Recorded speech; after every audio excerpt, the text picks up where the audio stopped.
The worn leather seat by the window had seen better days, but it remained the most popular spot on the Line 7 tram.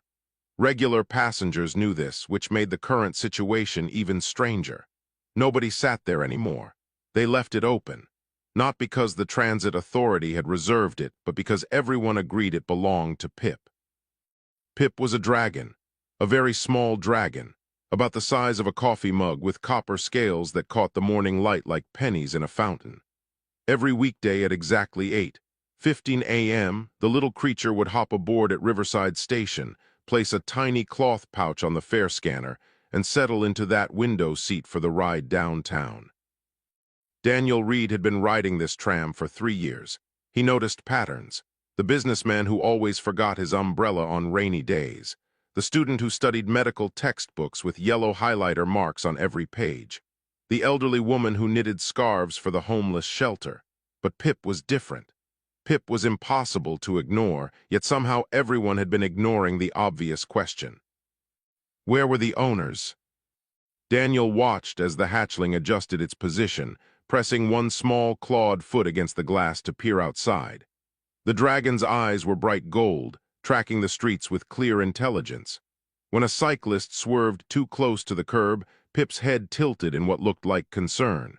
When a flock of pigeons scattered from a park bench, the hatchling's tail twitched with interest. 2 months, that's how long Daniel had been seeing this pattern. At first, he assumed someone owned Pip. Dragons weren't common on Earth, but they existed. Refugees from a dying world called Drakkar had arrived 3 years ago, settling into human cities with varying degrees of success. Some humans welcomed them. Others protested. Most just tried to adjust to sharing their planet with beings who breathed fire and understood quantum physics better than most human scientists. But nobody accompanied this dragon. Nobody. Louise, the tram driver, made the usual announcements. Her voice crackled through old speakers that probably needed replacing a decade ago. Daniel stood and moved closer to the front, grabbing a overhead rail for balance as the tram rounded a corner. "Louise," he said quietly. The driver glanced at him in her wide mirror. She was in her 50s, with gray hair pulled back in a practical bun and eyes that had seen every kind of passenger imaginable. "The dragon," Daniel continued. "How long has it been riding alone?" Louise smiled. "Pip, about 2 months now, maybe 10 weeks. Always pays exact fare too, better than half my human passengers." "But where does it go?" "Memorial District, 7 stops exactly, then off it hops every single time." Daniel looked back at Pip. The hatchling had noticed their conversation and was watching them with those intelligent golden eyes. Not threatening, just aware. "Does anyone know why?" Daniel asked. Louise shrugged. "Not my business to ask. Creature pays, creature rides, same as anyone else." An older man sitting near the front spoke up. His name was Gordon, and he worked maintenance at the library. "I followed it once. Just curious, you know. Went all the way to some animal clinic on Maple Street. Little thing squeezed right through the pet door like it owned the place." "An animal clinic," Daniel frowned. "Yep, Rosewood something, real small place. Looked pretty run down if I'm honest." Another passenger joined in. This was Patricia, who worked at the courthouse and had been riding this route for 5 years. "I've seen it too, always the same routine. Morning tram, 7 stops, straight to that clinic, then back again at 5:47 p.m., like clockwork." Daniel moved back toward Pip's seat. The dragon watched him approach but didn't seem alarmed. Up close, Daniel could see details he'd missed from farther away. The copper scales had tiny variations in color, creating patterns like tree rings. The wings, folded neatly against the small body, had membranes so thin they were almost transparent. The cloth pouch that held the fair money was tied with a careful knot that no animal should be able to manage. "Hey there," Daniel said softly. Pip made a sound. Not quite a chirp, not quite a hum. Something musical and pleasant that made Daniel think of wind chimes on a summer porch. "You understand me, don't you?" The dragon's head tilted. One small foot lifted and touched the window again, pointing at something outside. They were approaching Memorial District, 3 more stops. Daniel made a decision. Today was his day off. He'd planned to sleep late and catch up on laundry. Instead, he was going to follow a palm-sized dragon to an animal clinic and find out what was really happening. When Pip stood and moved toward the exit door, Daniel followed. Louise caught his eye and mirror and nodded once. She'd been wondering too. They all had been. But Daniel was the one finally doing something about it. The tram stopped. The doors hissed open. Pip hopped down onto the sidewalk with surprising grace for something with wings. The hatchling paused, looked back at Daniel, then continued walking. Daniel stepped off the tram and let the doors close behind him. The vehicle pulled away, carrying Patricia and Gordon and all the other regulars who'd chosen to stay in their comfortable routine of not asking questions. But Daniel had always been the type to ask questions. It's what made him a decent social worker, even if the job was slowly burning him out. And this question felt important in a way he couldn't quite explain. Why does a dragon hatchling ride the city tram alone every single day? The answer was 7 blocks away, past the coffee shop that sold day-old pastries at discount prices, past the laundromat where Mrs. Chen was already loading industrial washers, past the barber shop that hadn't updated its pole in 30 years. Pip walked with purpose. Small claws clicked on concrete. Golden eyes stayed alert. And Daniel Reed followed, about to discover that some mysteries have answers far more beautiful than anyone expects. Memorial District smelled like old brick and yesterday's rain. The buildings here had character, which was a polite way of saying they desperately needed renovation. Faded awnings stretched over cramped storefronts. Cracked sidewalks buckled around tree roots that nobody had bothered to trim. This was the part of New Portland that tourists never photographed. Pip navigated the streets like a local resident. The dragon waited at crosswalks, watching the traffic signals with obvious understanding. When the white walking symbol appeared, the hatchling crossed. When it showed the red hand, Pip stayed put. Daniel found himself impressed. Most humans didn't follow traffic laws this carefully.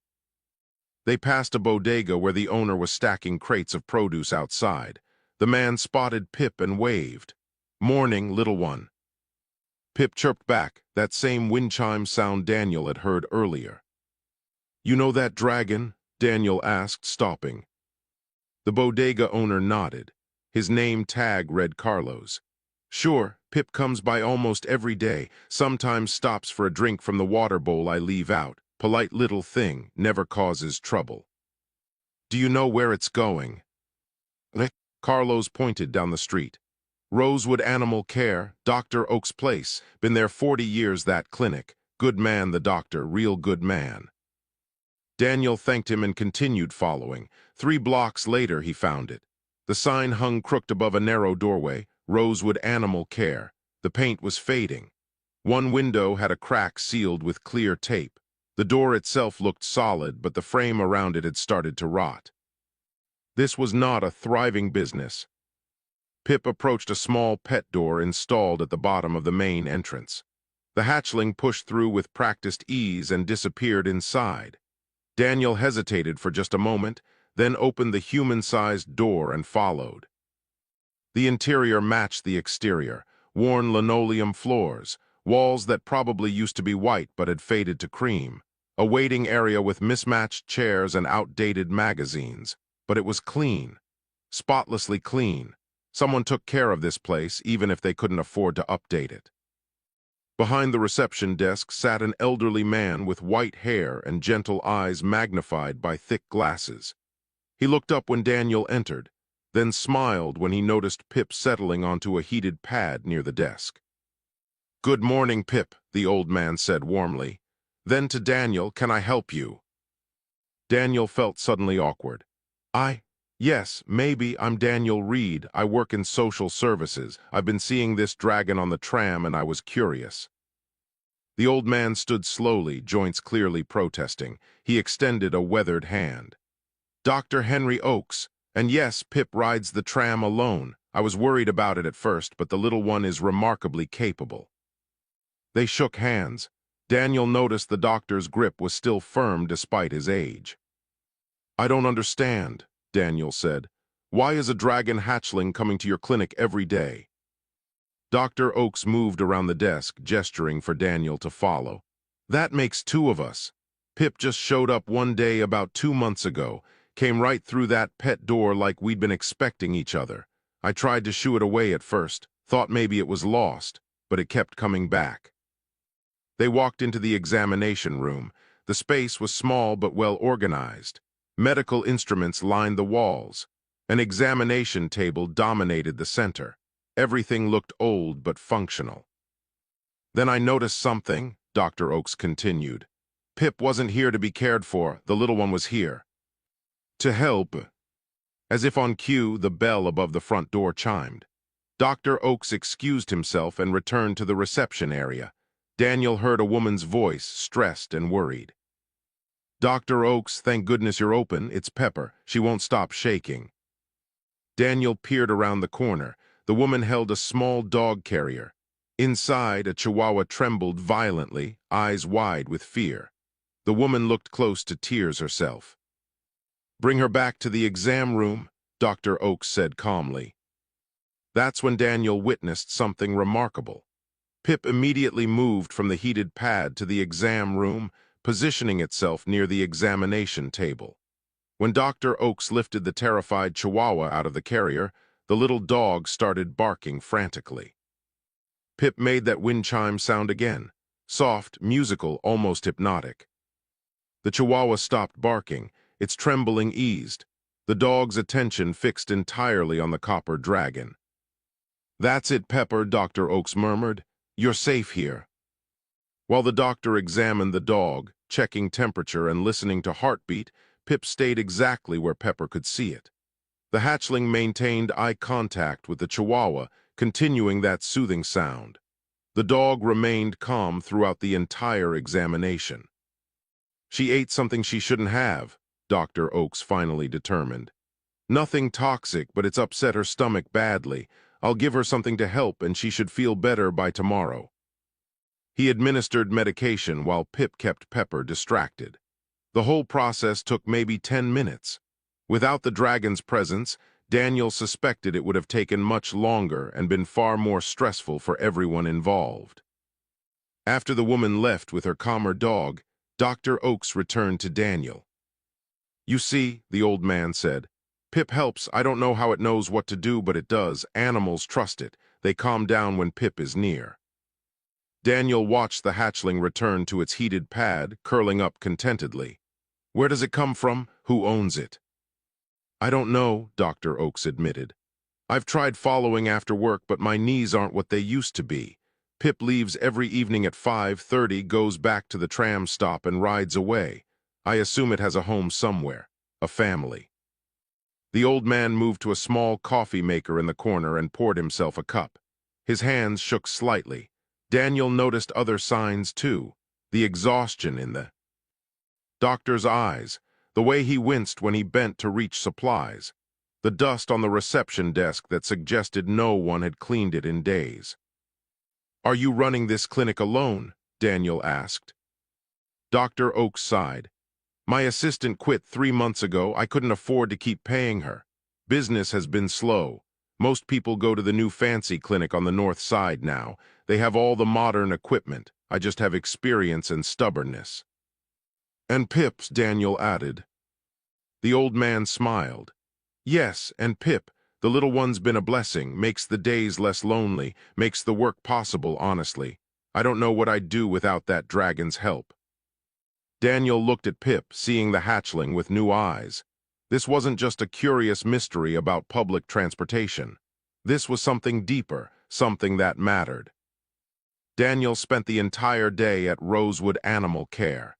He told himself it was research for his social work cases, though he knew that was only partly true. The real reason was simpler.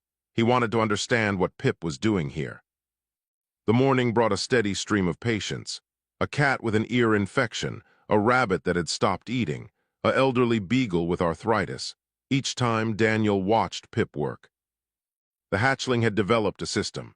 When Dr. Oaks called a patient back, Pip would position itself strategically. For nervous animals, the dragon stayed visible but at a distance, making those calming wind chime sounds. For aggressive animals, Pip remained out of sight but close enough that its presence seemed to ease tension.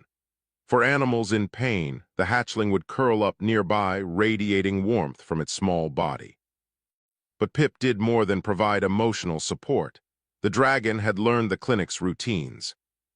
When Dr. Oaks needed gauze from the lower cabinet, Pip retrieved it before being asked.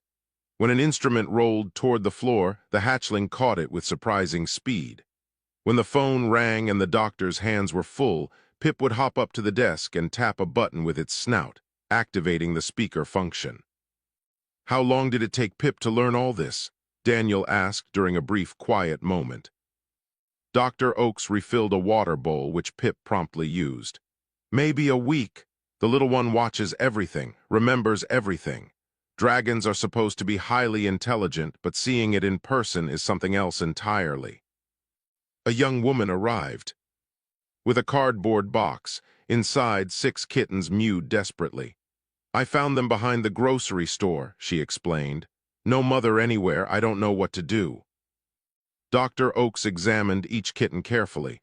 They were perhaps 3 weeks old, eyes barely open and severely dehydrated.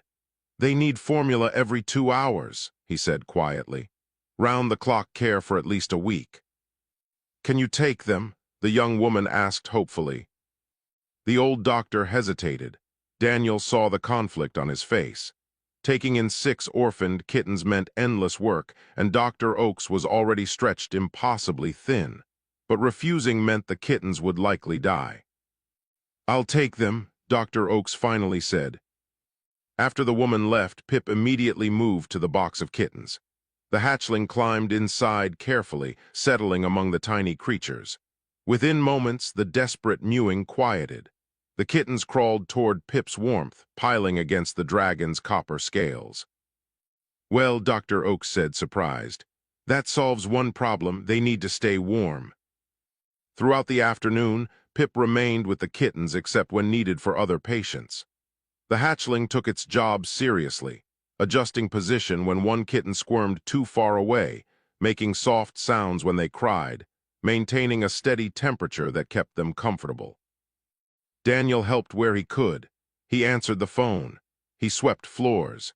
He reorganized supplies that had been shoved randomly into cabinets. It felt good to do simple physical work instead of drowning in case files and bureaucracy. Around 3 in the afternoon, Daniel noticed something concerning. Dr. Oaks missed a step and caught himself against the wall. The old man's face had gone pale. Are you okay? Daniel asked quickly. Just tired, Dr. Oaks insisted, but his hand trembled as he reached for his coffee cup. When did you last eat? The doctor thought about it. Breakfast yesterday, I think. Yesterday? Daniel stared at him. You've been working for over 24 hours without food. I had a cat emergency late last night. Then morning appointments started. Time gets away from me. Daniel made a decision. I'm going to get food, real food, don't argue. He left before Dr. Oaks could protest and returned 20 minutes later with soup, sandwiches, and fruit from a nearby deli. He practically forced the old man to sit and eat.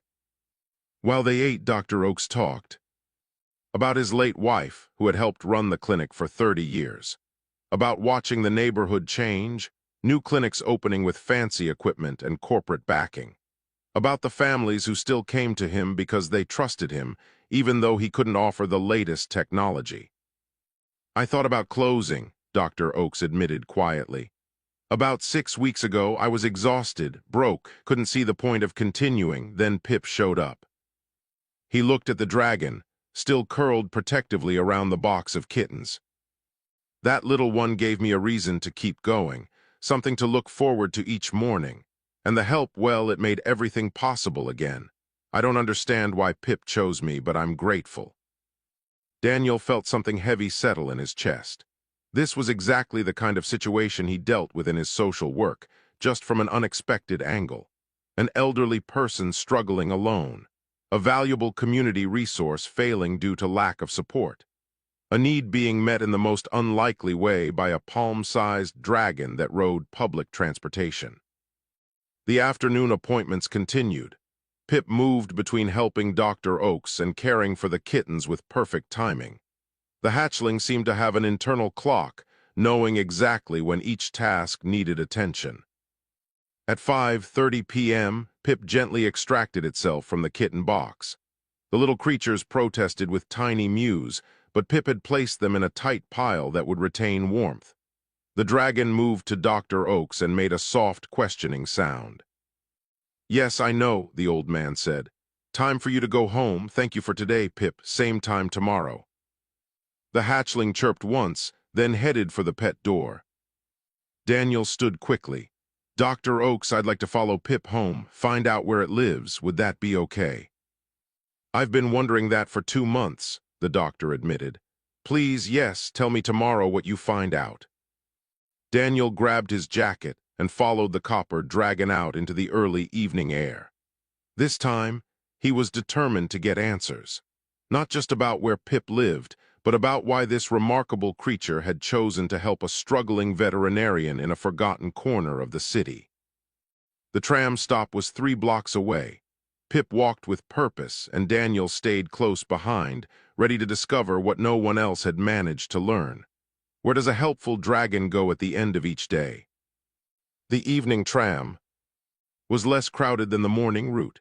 Pip boarded at Memorial District, placed that familiar cloth pouch on the fare scanner, and settled into the window seat. Daniel sat several rows back, trying not to be obvious about following a dragon the size of a house cat. 7 stops passed slowly. The sun dropped toward the horizon, painting the city in shades of amber and rose. Pip watched the scenery with those bright golden eyes, occasionally shifting position to see something that caught its attention. When the tram reached Riverside Station, Pip hopped down and began walking. Daniel followed at a respectful distance. They moved through areas he rarely visited. The buildings here were older, more industrial. Warehouses and storage facilities lined the streets. Fewer people walked these sidewalks. After 15 minutes, Pip stopped at a large converted warehouse. The building had clearly been repurposed. Fresh paint covered old brick. New windows had been installed in spaces that once held loading doors. A hand-painted sign above the entrance read, "Harmony Project Community Center." Pip pushed through a small door at ground level, one clearly designed for creatures of various sizes. Daniel approached the main entrance and pulled open the heavy door. Inside was a revelation. The warehouse had been transformed into a massive open space filled with life. Beings of different species moved through the area, talking, working, cooking, playing. Daniel recognized some from news reports. Dracorians like Pip, though much larger. Centaurians with their distinctive 4 legs and elongated torsos. Bellans with their plant-like skin. Yalans with their multiple arms. Dozens of species, all living together in this converted industrial space. Children of various species played in a corner under careful supervision. Adults worked at tables, some cooking, others crafting or repairing items. The walls displayed artwork from different cultures. The air smelled like a combination of cooking spices Daniel couldn't identify. A full-grown Dracorian approached Daniel. This dragon was easily 8 feet long, with scales that shifted from deep gray to silver depending on the light. The creature moved with grace despite its size. "You followed Pip home," the dragon said. The voice was melodious, neither clearly male nor female to Daniel's ears. "I did," Daniel admitted. "I'm Daniel Reed. I work in social services. I've been curious about where Pip goes every day." "I am Ash, Pip's parent." The dragon's head lowered to Daniel's eye level. "Come, we should talk." Ash led Daniel to a quieter area near the back of the warehouse. They sat at a worn table surrounded by mismatched chairs. Pip appeared moments later, climbing onto the table and settling between them. "You want to know why Pip rides the tram to help an old veterinarian?" Ash said. "Yes, and how a hatchling learned to navigate the city alone." Ash's tail curled thoughtfully. "Dracorians are empathic. We sense emotional distress in other beings. It is not a choice. It is biological. We feel the pain of others as clearly as you might feel heat from a fire. All Dracorians? Daniel asked. Yes, it is why we struggled on our home world. We felt the suffering of our dying planet, and it nearly destroyed us mentally. When we came to Earth as refugees, we hoped for peace. Instead, we found a world full of pain we had no way to address. Pip made a soft sound. Ash gently touched the hatchling with one clawed foot. Pip hatched 6 months ago, Ash continued. From the beginning, this little one's empathic sense was strong, unusually strong. 2 months ago, Pip became distressed, would not eat, would not sleep, kept trying to leave the community center. The hatchling sensed Dr. Oaks, Daniel realized. Yes, I finally followed Pip and discovered the source. An old human, exhausted and sad, working himself to death in a small clinic. Pip wanted to help, needed to help. To ignore such distress would have been torture for my child. Ash explained how they worked together to make it possible. The dragon parent taught Pip about human transportation systems, about money and fare payment, about traffic rules and safety. Other refugees at the community center contributed coins and small bills for daily tram fare. We could have visited together, Ash said. But the doctor is afraid of large dragons. Many humans are. Pip's size makes the hatchling non-threatening, approachable. The small one can help in ways I cannot. Daniel absorbed this information. Around them, the community center buzzed with activity. He watched a Bellin carefully tending to window boxes full of herbs. A Yalin repaired what looked like a bicycle with quick, precise movements of multiple hands. A group of mixed species children laughed over some game that required a ball and complicated rules. How many refugees live here? Daniel asked. 43 currently, Ash replied. More arrive monthly. Earth accepted us when our worlds failed, but integration is difficult. We want to contribute to help, but we do not understand human systems. Your laws, your paperwork, your ways of organizing society. Many of us try to help in our own ways and sometimes cause problems unintentionally. Daniel thought about this. He worked in social services. He knew how complicated human bureaucracy could be for humans, let alone for beings from entirely different cultures. Pip helps Dr. Oaks because the hatchling senses his pain, Daniel said slowly. But there's no legal framework for it, no official recognition. If something went wrong, if Pip got hurt or caused an accident, there could be serious consequences. I know, Ash said quietly. But what is the alternative? To let my child suffer from feeling Dr. Oak's despair and being unable to respond? To let an old man work himself to death because he has no help? These options are also terrible. Pip chirped and touched Daniel's hand with one small foot. The copper scales felt warm, almost comforting. Daniel looked into those golden eyes and saw intelligence, compassion, and genuine concern. Dr. Oaks doesn't know about this place, Daniel said. He doesn't know where Pip comes from. We thought it better to remain unknown, Ash explained. Humans are not always comfortable with us. The doctor might refuse Pip's help if he knew the full situation. Daniel considered everything he'd learned. A dragon hatchling traveling across the city alone every day to help a struggling veterinarian. A community of refugees trying to find their place on a foreign world. An old man too proud or too tired to ask for the help he desperately needed. This wasn't just about Pip anymore. This was about something bigger, something that needed more than a small dragon and good intentions to solve properly. I think I can help, Daniel said finally. Really help, not just Pip and Dr. Oaks, but all of you, but I'll need time to work out the details. Ash studied him carefully. Why would you do this? Because it's my job, Daniel said, and because it's the right thing to do. Daniel's apartment was small and cluttered with case files, but his laptop worked perfectly. He spent the entire night researching, making phone calls despite the late hour and drafting proposals. By sunrise, he had consumed 4 cups of coffee and filled a notebook with plans. The problems were clear.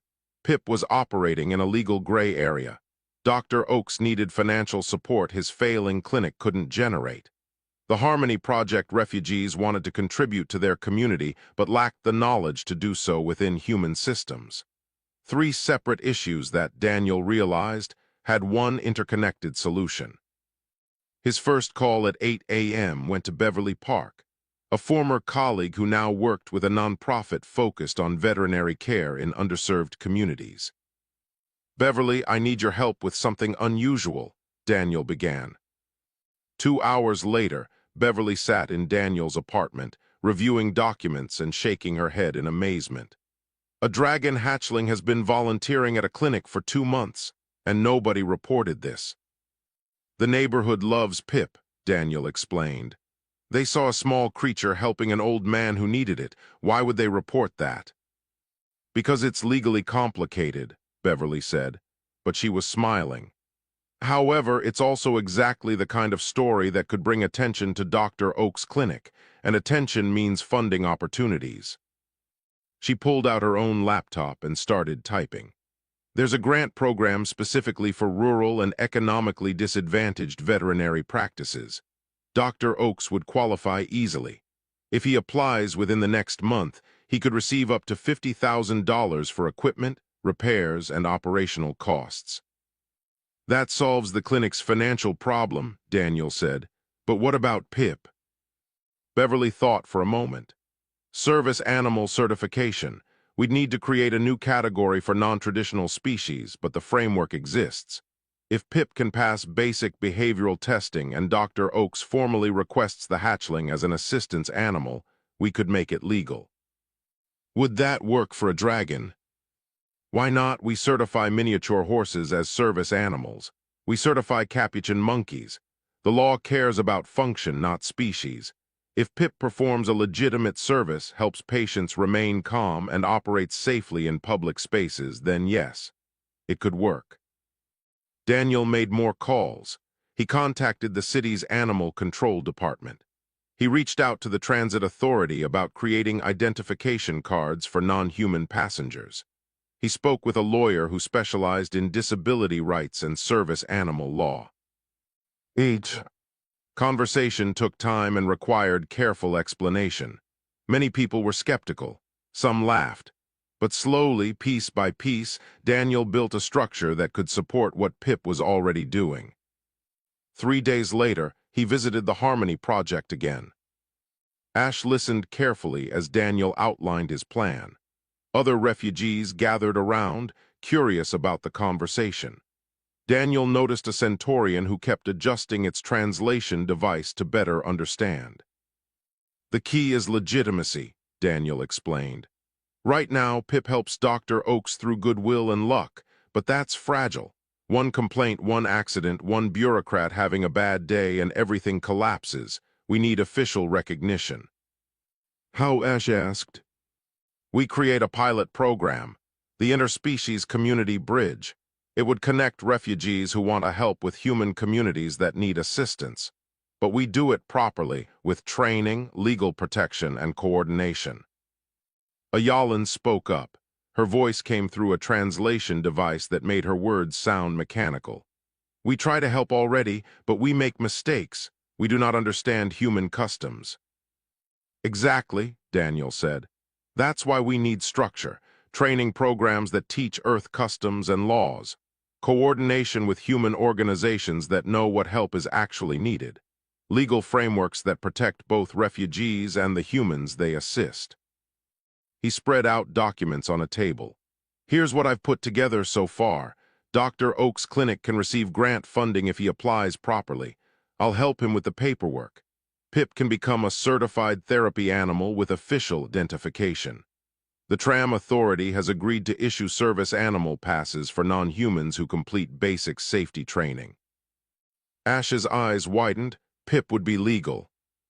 Completely legal, protected under the same laws as any other service animal.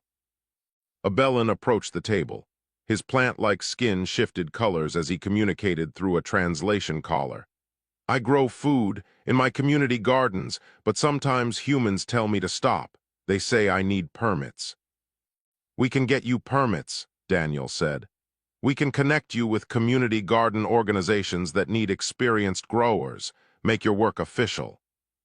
The Centaurian who'd been listening closely spoke next. I fix things, machines, structures. I see broken playground equipment and repair it at night. But I frighten people because I am large. We partner you with the Parks Department, Daniel explained. They're always looking for skilled maintenance workers. You could help officially during the day with proper identification. Over the next hour, more refugees shared what they had been doing quietly, often at night, to help the human communities around them. Each story revealed both genuine desire to contribute and the problems that came from working outside official systems. Daniel took notes on everything: each refugee's skills, each problem they'd encountered, each community need they'd tried to address. This is bigger than I thought, he admitted to Ash. You're not just a community center, you're an entire workforce of skilled beings who want to help but don't know how. We left our dying worlds with little except our abilities, Ash said quietly. We want to be useful on this one. Daniel felt something shift in his chest.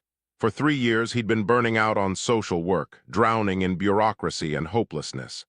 But this was different. This was connecting people who needed help with beings who wanted to help. This was building bridges instead of filling out forms. I need to quit my job, Daniel said suddenly. Ash tilted their head. Why? Because this needs someone full-time, someone who understands both human systems and refugee needs, someone who can make this work properly. He looked around at the gathered refugees. I think I can get funding to create an actual organization, make this my full-time work instead of something I do on the side. You would do this? Ash asked. I would love to do this, Daniel said honestly. Pip, who had been curled up quietly nearby, chirped approval. The small dragon hopped onto the table and touched Daniel's hand with a warm copper foot. Everything started with a small dragon riding a tram to help one old veterinarian. Now it was becoming something much larger, something that could change how humans and refugees lived together in this shared world. 3 months changed everything. The Line 7 tram rolled through New Portland under clear morning skies. Pip sat in the usual window seat, but now the hatchling wore a small vest. The fabric was deep blue with an official patch that read, Certified Therapy Animal. The vest had been custom-made by a Yallen seamstress at the Harmony Project, sized perfectly for a palm-sized dragon. Daniel sat 3 rows back, reviewing notes. On his tablet, next to him sat a Centaurian named Reed, heading to Lincoln Elementary School where he taught math to 3rd graders twice a week. The children loved him. Their test scores had improved dramatically. Across the aisle, a Bellin named Moss traveled to her shift at the Community Garden Cooperative. She taught dozens of humans how to grow vegetables in poor soil using techniques from her home world. The waiting list for her classes now stretched 3 months. Louise, the tram driver, smiled at her diverse passengers. She'd seen the changes firsthand. What started as one small dragon riding alone had become something the whole city talked about. The tram company had even updated their policies, creating clear guidelines for non-human passengers. Other routes now had similar stories. Dr. Oak's clinic looked different. New paint covered the exterior. The cracked window had been replaced. Inside, modern equipment sat alongside the old familiar tools. 2 veterinary students volunteered 3 days a week, getting practical experience while helping with the workload. The waiting room was full when Pip arrived. A nervous poodle, a cat with an injured paw, a rabbit that needed vaccinations. Each owner greeted Pip warmly. The dragon had become famous in Memorial District. Parents pointed the hatchling out to their children. Businesses kept water bowls outside their doors for Pip to use. Dr. Oakes looked 10 years younger. He'd gained weight. His hands no longer trembled from exhaustion, and he wasn't working alone anymore. Morning, Pip, he said as the dragon came through the pet door. We've got 6 appointments before lunch, ready. Pip chirped and took position at the heated pad, which was now officially labeled Therapy Station with a small sign. The grant funding had saved the clinic, but more than that, the attention from Pip's story had brought customers back. People who'd switched to the fancy North Side clinic returned, preferring Dr. Oak's personal care and his remarkable dragon assistant. The clinic was actually profitable now, actually thriving. Daniel spent his morning at City Hall. He'd quit his social work position 6 weeks ago and launched the Interspecies Community Bridge as a formal nonprofit organization. Funding had come from multiple sources: government grants, private donations, and support from refugee advocacy groups. Today he was presenting the 6-month results to the city council. The numbers were impressive. 43 refugees now had official volunteer positions. Community gardens had tripled their produce output. Crime in 3 neighborhoods had dropped 15% since refugee patrol volunteers started walking evening shifts. Elementary schools reported improved test scores in math and science with alien teaching assistants. But the real measure wasn't numbers, it was stories. Like the Torsian artist teaching free painting classes to at-risk youth, or the Murren medic training community members in first aid, or the Yalin engineer who'd repaired broken playground equipment in 12 parks, making them safe for children again. The council members listened attentively. Some had been skeptical 3 months ago. Now they were asking how to expand the program. "We're still learning," Daniel admitted. "There are challenges, cultural misunderstandings, communication barriers, but the refugees want to contribute and our communities need their help. The bridge goes both ways." A council member raised her hand. "What about the dragon, the one that started all this?" Daniel smiled. "Pip still rides the tram every day, still helps Dr. Oakes. The hatchling is officially certified now, completely legal, and Pip's story inspired everything else. People saw that a dragon could help a struggling clinic, and they started asking what other help they were missing." That evening, Daniel rode the 5:47 p.m. tram back to Riverside Station. Pip sat in the window seat, vest neatly in place, watching the city pass by. The hatchling looked content. At the Harmony Project, preparations were underway for a celebration. The nonprofit's official launch party. Refugees and humans mingled in the converted warehouse, sharing food from a dozen different worlds. Children of various species played together in the corner, their laughter universal despite coming from different throats. Ash found Daniel near the food tables. "You did this," the dragon said. "You took what Pip started and made it real." "Pip did this," Daniel corrected. "I just helped organize it." "No," Ash's voice was firm. "Pip helped one human, you helped all of us. You saw beyond a small dragon on a tram and understood what it meant, that we want to belong here, that we have gifts to share." Dr. Oakes arrived at the party an hour later, moving slowly but steadily. Pip immediately rushed to greet him, chirping. Excitedly, the old veterinarian laughed, a sound Daniel had never heard before meeting the dragon. "Look at all this," Dr. Oakes said, gazing around the warehouse. "All because a little dragon decided to help an old man." "All because you accepted that help," Daniel replied. "You could have refused, could have been suspicious or afraid, but you let Pip in." News crews had asked to cover the story. Daniel had agreed to one interview with Pip, Ash, and Dr. Oakes all present. The piece would air tomorrow, spreading the story across the entire region. Other cities had already reached out, asking how to replicate the program. As the party continued, Daniel watched Pip move through the crowd. The hatchling greeted everyone, human and alien alike, with that same gentle warmth. This small copper dragon had somehow seen what others missed. That loneliness and need existed everywhere. That help could come from unexpected places, that the size of someone's heart mattered more than the size of their body. The Line 7 tram would continue its route tomorrow. Pip would board at 8:15 a.m., pay exact fare, and ride 7 stops to Memorial District. But now the hatchling wouldn't be alone.